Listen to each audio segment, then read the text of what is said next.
The panicked late feeling in Justin's stomach gave way to a different kind of horror. He stopped cold.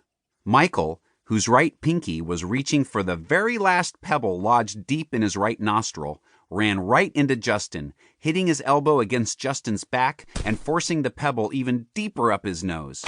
"Ugh!" he grunted with the impact, which forced him to swallow the pebble. "Oh, thanks," he said. "We're lost," Justin whispered. "We're what?" Michael asked. "We're lost. I don't know where we are. We must have missed the turn." "That's not good," Michael said casually. The boys looked at each other. "Ah!" they screamed in unison. Being lost in a cave, whether it's in the Middle East or the middle of Tennessee, is most certainly not good. Fortunately, they would tell their friends when they were back at school later that year, we had 2 years of Junior Ranger Patrol training. In reality, Michael just happened to remember the story of Hansel and Gretel.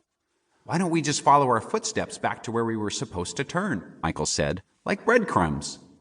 "Oh yeah, good idea," Justin said, looking slightly calmer. 30 minutes later, and 1 hour late for dinner, the boys spotted daylight. Chapter 3. Michael! Michael! Michael! Whenever Michael heard his name yelled, he knew he was in trouble. And he heard his name yelled a lot. According to his little sister Jane, Michael was the most used word in the English language. But this time, Michael didn't mind hearing it. Being in trouble was nothing compared to being lost in a cave. "Dad!"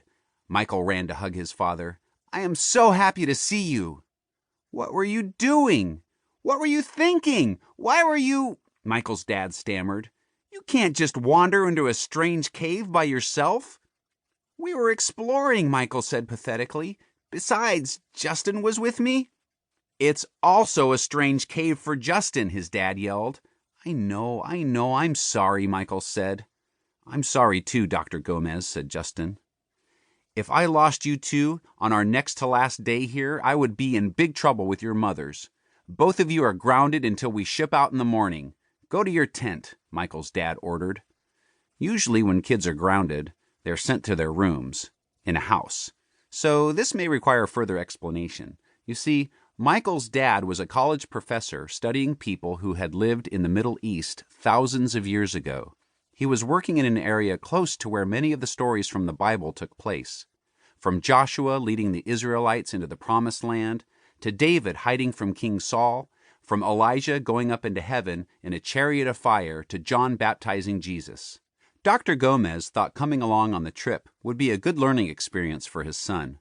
Michael, who was always up for an adventure, liked the idea, but he wasn't crazy about spending an entire summer away from his best friend, so he convinced his dad to invite Justin too. For 2 months, Michael and Justin shared a tent in the desert beside the Dead Sea in Israel. If you're wondering why it's named the Dead Sea, the answer is very simple. The water is so salty, fish can't survive in it. Have you ever tasted ocean water? The Dead Sea is 10 times saltier. Not only that, but the Dead Sea is smack dab in the middle of a desert, so the land around it is hot, dry, and dusty. Very few plants or animals can survive in the harsh environment. But the land is still beautiful, and most important, fun for a couple of 10-year-olds. When they weren't busy helping to lug broken pieces of old pottery around, they spent their time capturing scorpions in pickle jars, rolling down sand dunes, and, of course, exploring. "Michael, I've told you before to never go into a cave without an experienced guide." Dr. Gomez leaned down and got eye to eye with his son. "I love that you love to explore, but it's important that you listen to me. It's for your own good, because I want what's best for you. Understand?" "I understand," Michael said as they returned to camp. Chapter 4. "Grounded on our last night here," Michael whined as he lay on his cot, sketching. "Well, we wouldn't be if you would have listened to your dad in the first place," Justin replied. "It's been a fun summer, though. Hard to believe we'll be back in a boring old classroom in a couple of days." "Yep," Michael sketched quietly for a moment, then asked, "Hey, when we entered the cave, did we take 2 rights and a left, or 3 rights?" "3 rights, I think," Justin replied. What are you doing?" "Drawing a map."